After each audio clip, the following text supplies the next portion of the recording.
At 19, Nora Ellery was homeless, hungry, and one hard Wyoming wind away from sleeping in the sage, because banker Horace Bell had cast her out after her father's debt became inconvenient, and her refusal to sign away a worthless strip of cinderland by the dead spur struck him as unforgivable insolence. All she had in the world was $8.11 sewn into the hem of her underskirt, and with 6 of those dollars, she did the most foolish thing anyone in Red Bluff Junction had seen that spring of 1903. She bought an abandoned emigrant railroad car from Morrow's salvage lot, beside the weed-choked siding west of town. It leaned to one side, smelled of dust, mouse nests, and old rain, and had windows like blind eyes, and yet she climbed into it that evening with her blanket and her tin cup, as if entering a church no one else wanted. Folks laughed, and not gently.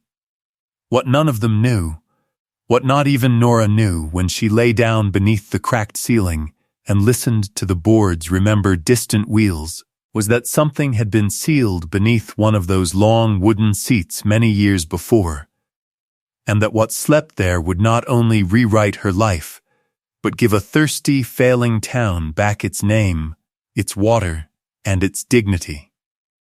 Settle in, and let us tell you the story of Nora Ellery.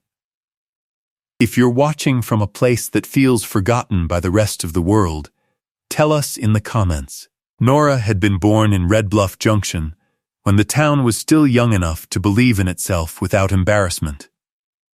In those years, the depot platform was new pine, the station sign still wore bright paint, and freight wagons lined up at dawn with flour sacks, fence posts, seed corn, machine parts, lamp chimneys, bolts of cloth, and the improbable hopes of families who thought a rail stop on the high plains meant permanence. Her father, Eli Ellery, was a carpenter and repair hand on the branch line, the kind of man who could look at a warped door, a sprung axle box, a leaky roof seam, or a wagon tongue split by winter, and see not only what had failed, but what it had once tried to be. Her mother, Ruth, taught letters in the little white schoolhouse and kept a house so orderly that even grief, when it came later, would seem to pause at the threshold before stepping in. Between them, they gave their daughter 2 educations, one of the hands and one of the mind, and neither of those educations had anything to do with softness. From Eli, Nora learned wood grain and patience. He taught her how a board told the truth if a person ran her fingers along it slowly enough. He taught her that shortcuts showed themselves in joints, that rot always darkened the least visited edge first, and that when something looked crooked in one place, the trouble often began in another. On long summer evenings, when the repair shed glowed honey-colored and the smell of tar, iron, and fresh-cut pine lay warm in the air, he let her sort screws by size, plain rough splinters smooth, and hold lantern light while he worked on benches salvaged from old-day coaches. He never spoke to her as if she were too small or too female to understand. "Nothing honest is worthless," he would say, setting aside a bent hinge or weathered plank for later use. "Most things are only waiting for the right pair of hands."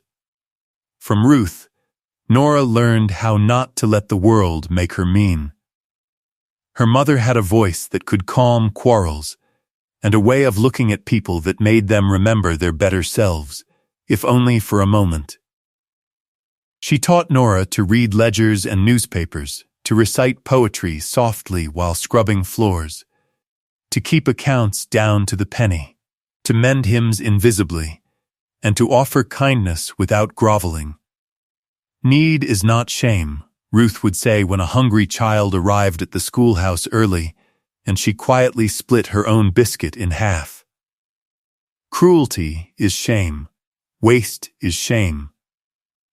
Pretending not to see what hurts another person is shame." Under Ruth's keeping, their small house near the spur line held very little that was expensive, and almost nothing that was unnecessary. But it possessed the rare grandeur of a place where things were used fully and cared for properly. Red Bluff Junction itself sat in a sweep of wind-bent grass and red earth, with low bluffs to the north and a shallow draw to the south, where water ran only in the good months. It was the sort of town one could miss from a train if one blinked, yet to those who lived there it was a complete world. There was Bell's Mercantile, with its false front pride, the church with its plain bell, the blacksmith's yard, the schoolhouse, 3 rows of houses with porches facing dust, and beyond them fenced lots, a few cottonwoods by the old creek bed, and the rail line carrying news, goods, strangers, and departure. When Nora was a child, travelers still stepped down from the mixed train in proper coats, and women shook out their skirts on the platform while men hailed porters, and the town felt tethered to a larger future. But branch towns are fragile things, and every promise laid in iron can also be unmade by it. Ruth died first, in a bad winter, when coughing moved from house to house like an uninvited relative who knew no refusal. Nora was 13, and old enough to understand the permanence of clean folded hands on a coverlet. After that, the house grew quieter, and father and daughter took to speaking less and working more, which is one way grief survives in decent homes. Eli did not collapse under sorrow so much as lean into labor, until labor became the only language he had left. Nora kept house, took in mending, and spent more time in the depot yard, where the station agent sometimes let her copy waybills in a careful hand.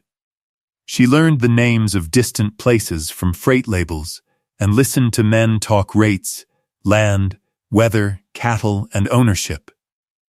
Though she was still a girl, she was becoming the kind of person who noticed connections others missed, who shipped to whom, who owed whom, who prospered in a dry season, whose signatures appeared again and again at the bottom of papers that made poor men poorer. By the time she was 17, folks in town had begun to understand that Nora Ellery was not merely handy, but watchful. She could tighten a stove door so it closed true, patch canvas, set a broken chair leg, read a contract aloud to an older widow whose eyes had failed, and copy a page so neatly that clerks trusted her columns more than their own. She was not talkative, but she was not timid either, and there was in her a kind of steadiness that made hurried people impatient, because a steady person cannot be easily pushed past what she knows. Had Red Bluff remained prosperous, she might have found a place there without too much trouble.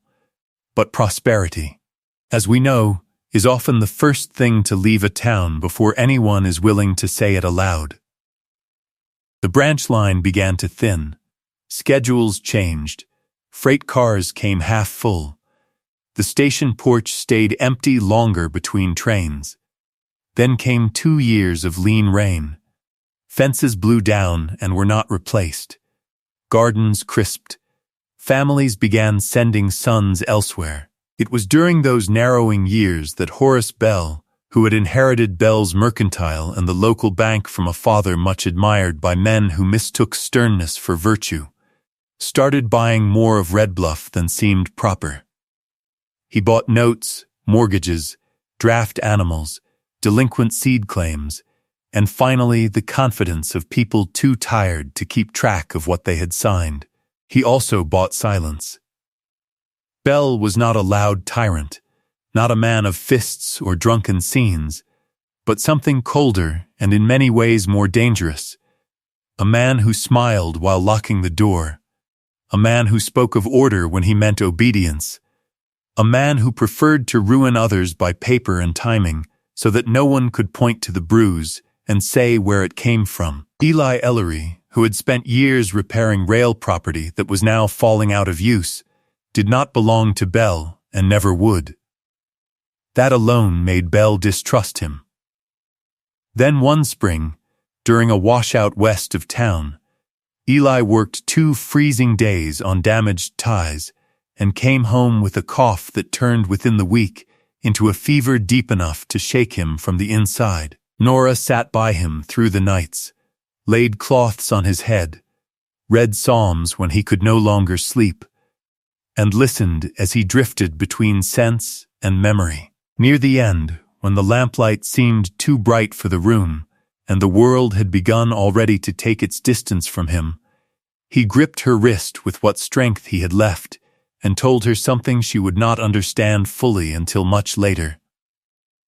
"Do not sign the strip by the spur," he whispered.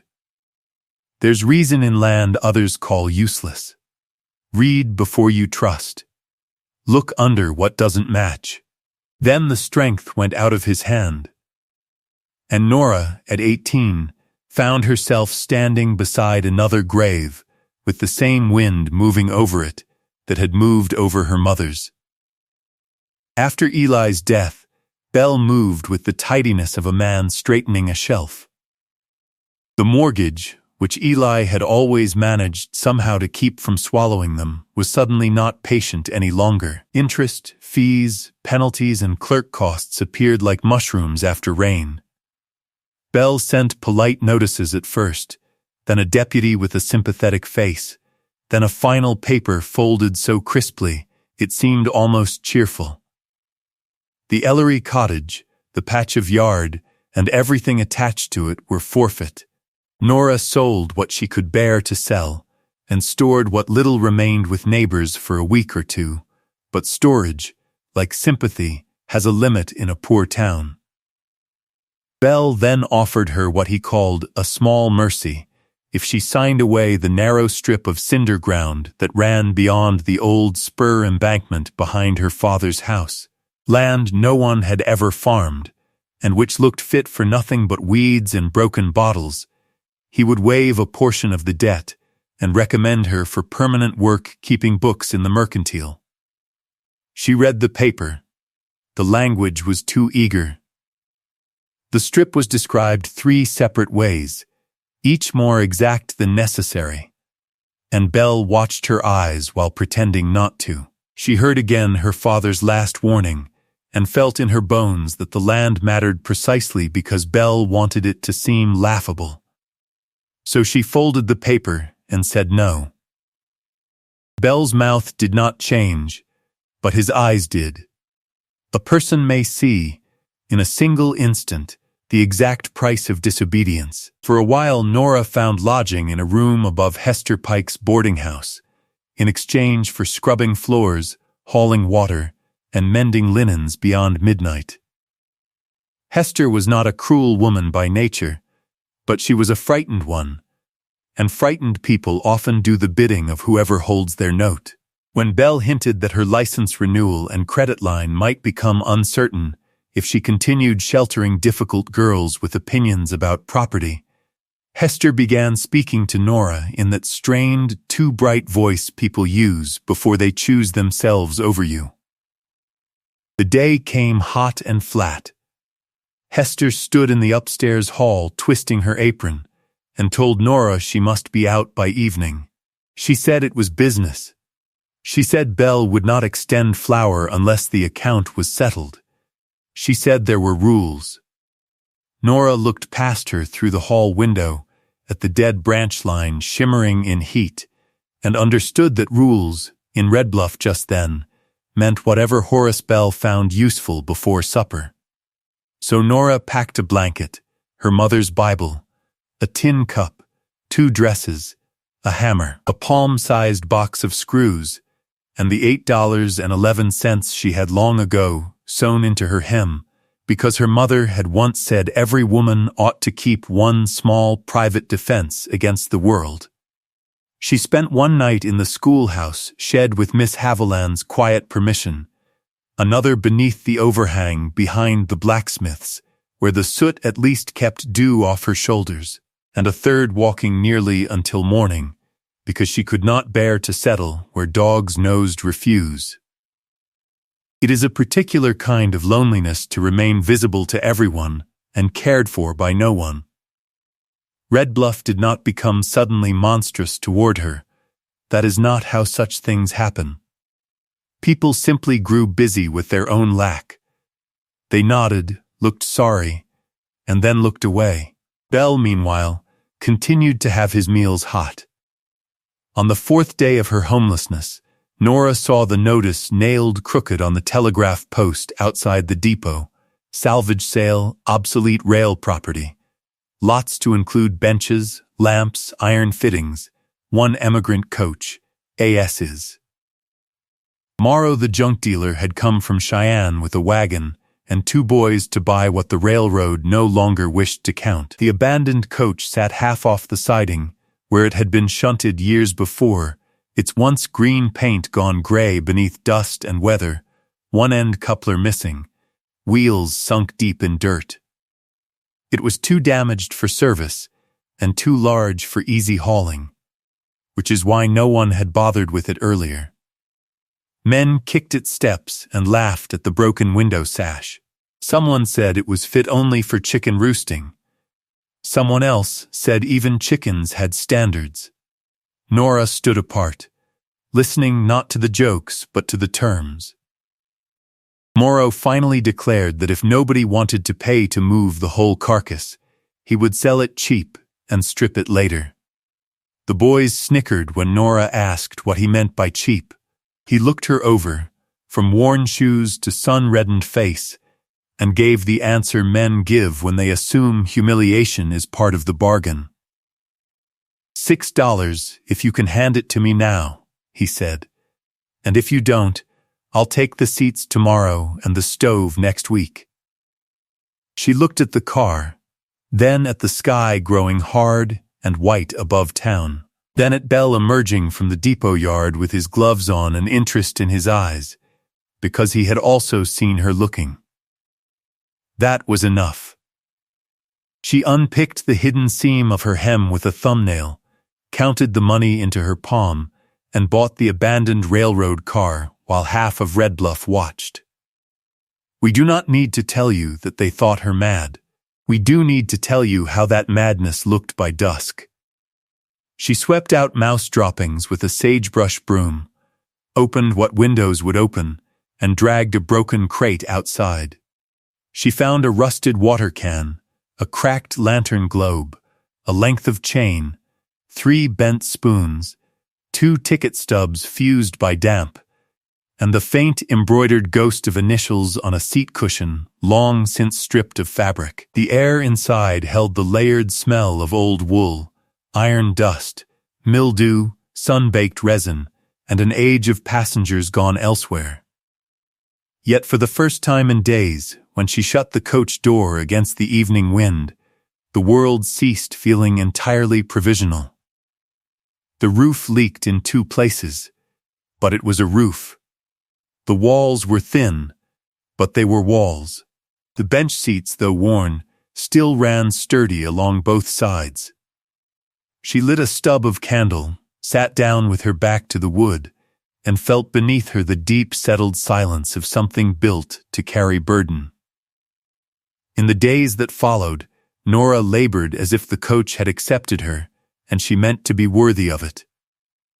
She patched 1 broken sash with flour sack cloth and pine strips, wedged tin beneath a roof seam, hauled discarded bricks to line a safe space for a cook fire in the old stove nook, and bargained 2 hours of mending from Mrs. Gant, the blacksmith's widow, in exchange for a pot with only 1 bad handle. She scrubbed the floorboards on hands and knees until the rinse water turned only light brown. She worked by habit and by inheritance, and if people still laughed when they passed, they laughed less loudly than before, because industry, even when it appears desperate, has a way of making mockery look lazy. It was on the 5th evening, while the sunset struck the bluffs copper red and the coach glowed dimly from within, as if holding a late memory of travel, that Nora noticed the first thing that did not match. The seat on the left side, 3rd from the door, had 4 brass screws at its lower rail, newer than the rest. Not shining new, but newer in the way a patched sentence is newer than the page around it. Their heads were a slightly different cut, and the wood there had been handled more often, its finish worn smooth where dust should have kept it dull. She ran her fingertips beneath the seat, felt a seam where no seam was necessary, and sat back on her heels very still. Her father's voice rose in her mind as clearly as if he stood behind her. Look under what doesn't match. By candlelight she unscrewed the rail, one careful turn at a time. Behind it lay a narrow cedar panel fitted so neatly she might have missed it even then if she had been less practiced in salvage and repair. When at last she eased the panel forward, a small cavity opened in the dark beneath the bench, and from within she drew an oilcloth packet bound with blackened ribbon and coated in dust so fine it seemed almost ceremonial. Her hands trembled, not with greed, but with that older human sensation of crossing unexpectedly from the ordinary into the hidden. Inside the packet she found a brass key stamped B17, a folded slip of paper covered in columns of figures and initials, and half a letter written in a woman's hand, the ink faded brown with age. Most of the letter had been torn away, yet what remained was enough to set her pulse beating in her throat. If this reaches Mr. Vale before the Bell people do, he must remember the spring cannot be separated from the freight ground, not lawfully and not before God. The trust was made for the town entire. Seat 12 is only the beginning. Keep the rest where baggage waits, and names are forgotten. Nora read it once, then again aloud under her breath. Spring, freight ground, the Bell people. Seat 12. Baggage waits, and names are forgotten. The figures on the second paper meant little to her at first glance, though some lines were marked with notations that resembled freight charges, and one line, underlined twice, read Mercer Transfer Account. She turned the brass key in her fingers and saw that it had worn one side smoother than the other, as if used often before being hidden. Outside, the wind rose across the dead siding. Inside, the coach felt suddenly less like shelter and more like a sentence interrupted years ago that had been waiting for the right voice to continue it. The next morning she began asking questions, but carefully, because poverty teaches caution and Bellstown had ears. Miss Haviland, who had taught in Red Bluff longer than most houses had stood, squinted through her spectacles at the fragmentary letter and shook her head over the name Mercer. There was a Mrs. Adelaide Mercer once, she said slowly. A widow, I think. Eastern money, though not Eastern manners. Came through in the early days when they were surveying the branch. Sat on the platform in plain gloves and talked more with section men than with gentlemen. People said she invested in freight and water improvements. People also said many things.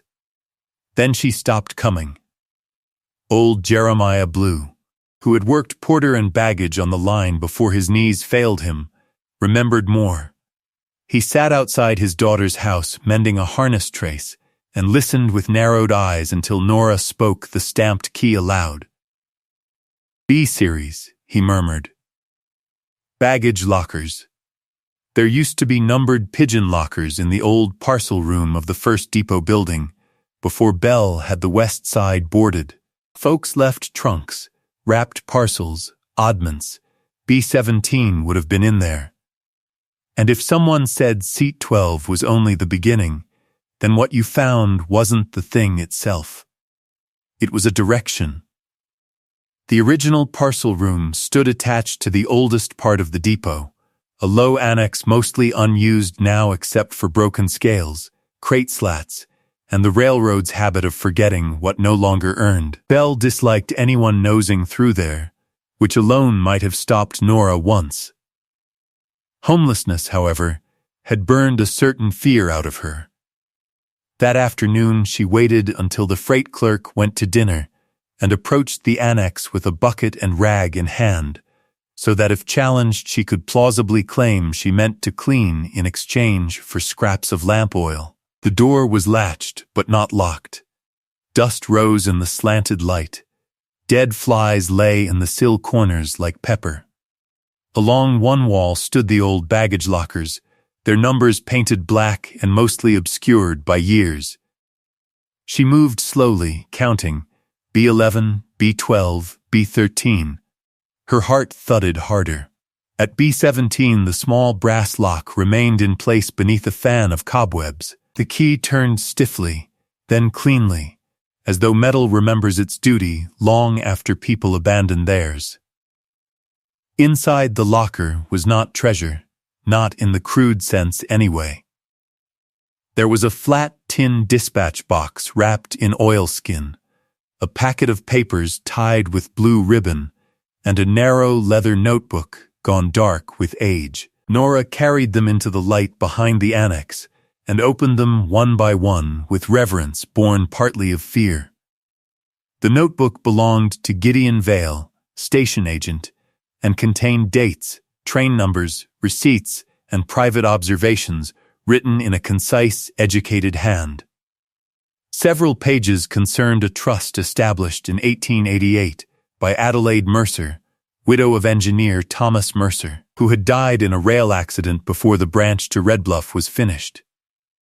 In his memory, and out of some stern affection for the settlers there, Adelaide had purchased the land surrounding Willow Spring south of town, the adjacent freight ground by the spur, and the disused emigrant coach later numbered on a manifest as Seat 12, Car 4. The properties were not meant for private sale. They were to be held in common for Red Bluff Junction, under a civic trust, the spring for public water, the freight ground for cooperative shipment at fair rates, and the coach, oddly enough, as movable shelter or depot annex for the relief of travelers and any resident displaced by fire, weather, or misfortune. Because Adelaide Mercer believed that a town proved its worth not by how it treated prosperous men, but by whether the unlucky froze outside its doors.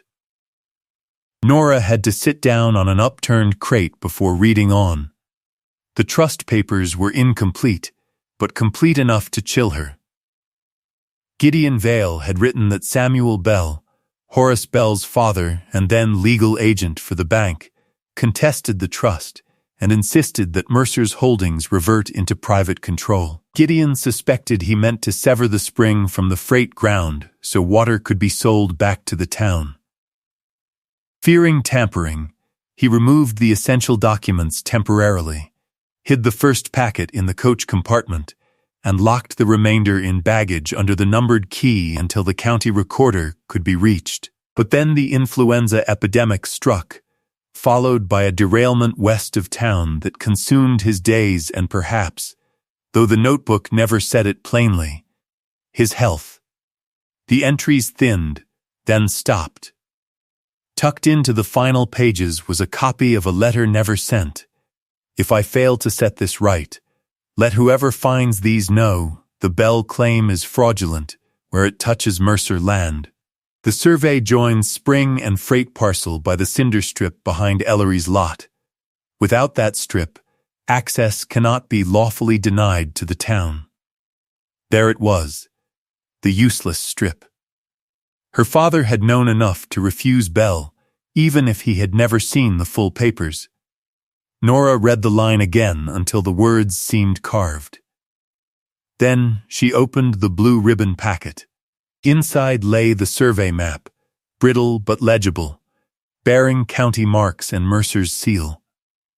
It showed, with cold and beautiful clarity, that the narrow strip attached to the Ellery property provided the legal corridor between the old spur freight ground and Willow Spring. Bell could not own the spring free and clear if the trust stood. Worse for him, another ledger in the packet recorded years of water fees collected from Red Bluff households after Bell's father had fenced part of the spring and claimed improvement costs. There were names there Nora knew well: widows, section hands, the church committee, the schoolhouse fund. They had all paid for what, according to this dead woman's design and this forgotten agent's conscience, had been theirs in common from the start. Yet one more piece remained. At the bottom of the dispatch box, wrapped separately, was a bank book from Bell Savings and Loan in the name of the Mercer Civic Trust, with a notation that made Nora stare so long the sunlight shifted before she breathed again. The account had not been closed. Interest had accrued across the years, modestly but steadily. It was no emperor's fortune, no heap of jewels, but enough, if honored, to repair a pump house, replace line pipe, restore the freight platform, and keep a teacher or clerk paid for some time. Enough to make Red Bluff stand straighter. Enough to explain why Belle had wanted the cinder strip, the silence, the signature, and her obedience. Secrets, however, are rarely powerful until spoken aloud in the right place, and the town Belle had shaped by habit and debt was not eager to hear a homeless girl announce that half its arrangement with suffering had been built on a theft older than she was. Nora made copies first. She worked by lamplight in the coach, laying paper under paper and tracing every map line, every account column, every signature she could decipher, because her mother had taught her that truth should never travel alone if one can help it. She hid the originals in 3 places: the Bible cover, the stove brick cavity, and beneath a loose floorboard by the rear step. Then she went to Jeremiah Blue, to Miss Haviland, to Mrs. Gaunt, and finally to Tom's Loon, the section foreman whose men still maintained the East Line, and who had once said Belle charged the thirsty as if water had to be imported by wagon from heaven. One by one they listened. One by one they changed from cautious to grave. Word leaks even when no one means it to. Within 2 days, Belle sent for Nora. He received her in the bank office with its polished counter, brass grill, and clock ticking as if legality itself lived there. He did not accuse her directly. Men like Belle prefer the insult of assumption. He said he understood she had been rummaging in railroad refuse and disturbing papers beyond her station. He said old documents confused simple minds. He said if any materials had come into her possession, the honorable course was to surrender them for professional handling. Then, with the same smoothness one uses to test whether a horse has softened under the bit, he laid $20 on the desk and slid it forward with 2 fingers. $20. More money than she had ever held at once. Enough to buy a room for months, better shoes, flour, coal, perhaps even a beginning in another town. Nora looked at the bills, then at Belle. If the papers are nothing, she said quietly, why pay for them? He smiled with only his mouth. Compensation for inconvenience. What inconvenience? The sort that comes when a person mistakes ownership. She left the money where it lay. Behind her, the bank clock kept ticking, but something had changed. Belle knew. He did not know how much she had or how many copies existed, but he knew the dead had begun speaking inconveniently through her hands. What followed was the kind of conflict frontier towns know best. No melodramatic gunfire, no galloping posse, only doors closing, favors withdrawn, muttered warnings, and the cold machinery of local power turning against one stubborn soul. Belle had Morrow claim the coach still sat on railroad salvage not fully cleared and threatened to have it hauled away. He told Hester Pike that Nora was unstable and dangerous. He suggested to the county recorder that Mercer papers, if produced by an evicted girl, were likely forged. He spread the notion that she meant to seize the spring and enrich herself. and because hardship had made Red Bluff suspicious, some believed him. There is an old weakness in hurting communities. They have seen so many false dawns that real light can anger them before it consoles. When two men arrived at the coach with a wagon team and a scrap order, Nora stood in the doorway with the original bill of sale Morrow had given her, and refused to move. Mrs. Gaunt came from the smithy yard and stood beside her with blackened apron and hammer still in hand. Tom's loon left the section shed and joined them. Then Miss Haviland, all of 65 and narrow as a stove poker, crossed the dirt road carrying her spectacles case like a weapon of civic virtue. The men glanced from face to face, saw that this would no longer be a simple matter of shifting wreckage, and withdrew with much talk of returning later with proper authority. That evening, for the first time in years, people gathered around Nora's coach not to mock it, but to ask in low voices what exactly she had found. She did not give them drama. She gave them columns, signatures, dates, and the map. She showed them where Bell's father's claim overlapped Mercer land. She read aloud the line about the coach being held for the relief of any resident displaced by misfortune, and at that some women lowered their eyes because they remembered how the town had watched Nora sleep rough. She showed them the bank book in copy and the ledger of water fees paid by households already skinned thin. "I can take this to county court," she said, "and I will. But if Red Bluff means to live, it cannot wait on distant men to remember fairness. The spring is here. The freight ground is here. The trust was for the town entire. If this is set right, it must be set right together." Bell answered with one last effort at mastery. He called a public meeting in the church and framed himself as defender of order against confusion. He spoke of maintaining waterworks at personal cost, of record irregularities, of youthful delusion, of the danger of letting sentiment govern property.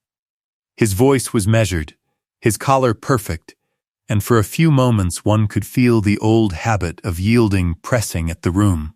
Then Jeremiah Blue rose slowly from the back pew, and with the dignity of a man who had carried other people's baggage long enough to recognize moral excess when he saw it, said that he remembered Gideon Vale, remembered Adelaide Mercer, remembered the parcel room, and remembered Samuel Bell arguing on the depot platform that settlers could be charged twice for what they were too scattered to defend once. Memory met paper, paper met witness. The room shifted. Still Bell would not give way. He demanded official proof, stamped seals, court validation. So Nora, who had every reason to flee Red Bluff with the copies and start clean somewhere kinder, did the harder thing instead. She rode in Tom's loon's wagon to the county seat at Laramie Crossing, with Miss Haviland beside her, and the originals hidden in a flour sack beneath split cedar kindling. There they found, after 2 days of clerkly resistance, that Mercer's trust had indeed been entered once in provisional form, then never finalized in public record after Gideon Vale's illness. Yet the surveyor's seal was genuine. Samuel Bell's objections had never been adjudicated, and the bank book, when matched to older ledgers, showed an account improperly absorbed into Bell's private holdings as maintenance reserve. County men who might have ignored a poor girl paid attention when figures threatened the reputation of a chartered bank. By the end of the week, a temporary injunction froze Bell's claim over the spring corridor and ordered an accounting. When Nora returned to Red Bluff with certified copies and a wind-reddened face, the town met her not with cheers exactly, but with that deeper rural acknowledgement reserved for those who have carried something difficult farther than expected. Work began almost at once, because Western people trust a shovel more readily than a speech. Men cleared brush from Willow Spring. Women boiled coffee and stitched canvas covers. Boys hauled stone. The old pump housing, which Belle had kept under lock and tariff, was opened and repaired with lumber salvaged from abandoned sheds and iron brackets from the coach yard. The freight ground by the dead spur was leveled. Toms and his crew relaid a short stretch of usable track and platform edging, so wagons could load produce in a consolidated yard even before any regular train service returned. Mrs. Gant proposed turning Nora's railroad car into a reading room, waiting shelter, and office for the new cooperative. The town, with a mixture of shame and gratitude, agreed. As for the trust money, Belle fought to keep it, claiming bookkeeping ambiguity and inherited authority. But accounts, once dragged into daylight, have a way of revealing which hands dirtied them. The county examiner found years of improper water collections and transfer of civic reserve funds into Belle's own expansion loans. The sum he had to repay, though not ruinous by the standards of great cities, was ruinous enough in Red Bluff terms to strip him of the effortless command he had mistaken for his nature. He lost controlling interest in the bank. The mercantile passed partly into receivership. More quietly still, and perhaps more painfully to him than any formal penalty, he lost the habit of being believed first. Nora could, at that point, have claimed a finder's share, or argued for sole possession through her father's strip and her discovery. Nobody would have blamed her. She was still only 19. She still owned almost nothing beyond the coach and her two strong hands. But the papers had never pointed toward private fortune, and the best part of her upbringing would not let her warp a communal gift into personal revenge.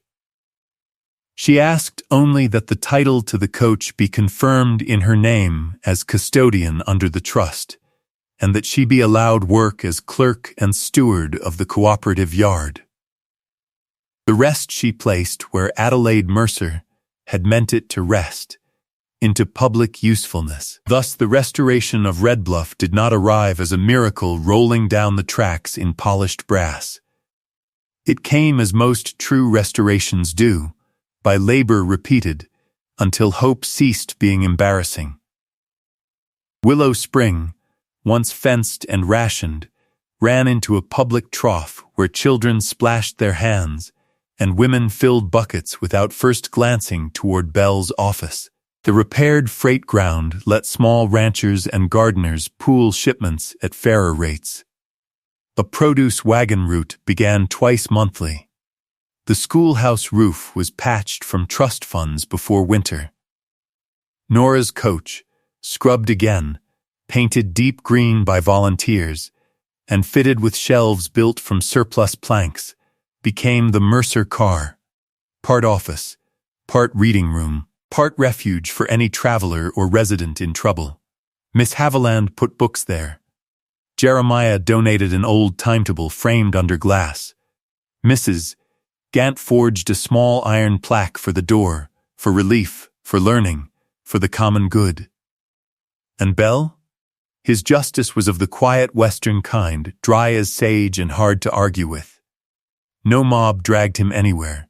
No melodrama swallowed him whole.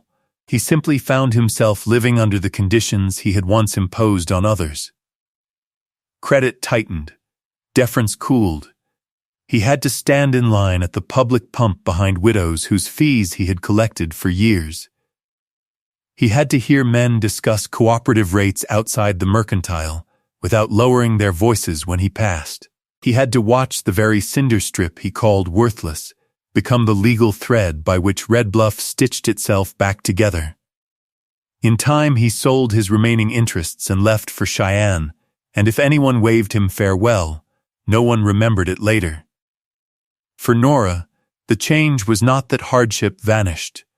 Frontier life keeps its weather, its losses, its cracked hands and lean seasons, but she no longer lived at the mercy of any single hard-faced man with a ledger. She had a room curtained off in the rear of the Mercer car, a desk by the window, an iron stove that drew properly, and work that mattered. People came to her with shipment tallies, letters to be copied, disputes over weights, questions about trust rules, and sometimes merely to sit in the late afternoon among the books and feel that a town once fraying had chosen, against all convenience, not to let its weakest be cast beyond its own concern again. Often at dusk, when the bluffs turned ember red and the rails held the last thin line of sun, Nora would run her hand along the bench seat where the hidden compartment had slept all those years. She did not sentimentalize it. She knew too well how near she had come to missing it entirely, how easily the coach might have been stripped, burned, or hauled off for scrap before she ever ducked inside with her blanket. Yet perhaps that was the lesson carried in the wood grain all along. What people call abandoned is sometimes only waiting. What they call ruined may still be shelter.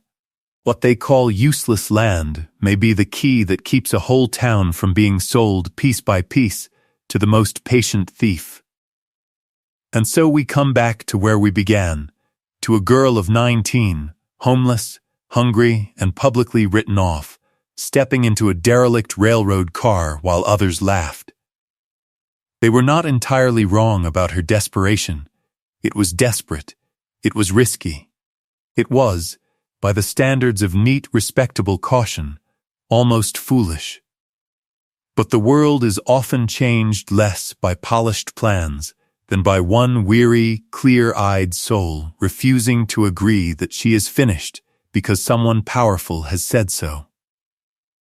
Nora Ellery did not save Redbluff by becoming hard, nor by taking more than she needed when she finally had the chance. She saved it by remembering what her parents had taught her before grief and greed tried to instruct her otherwise.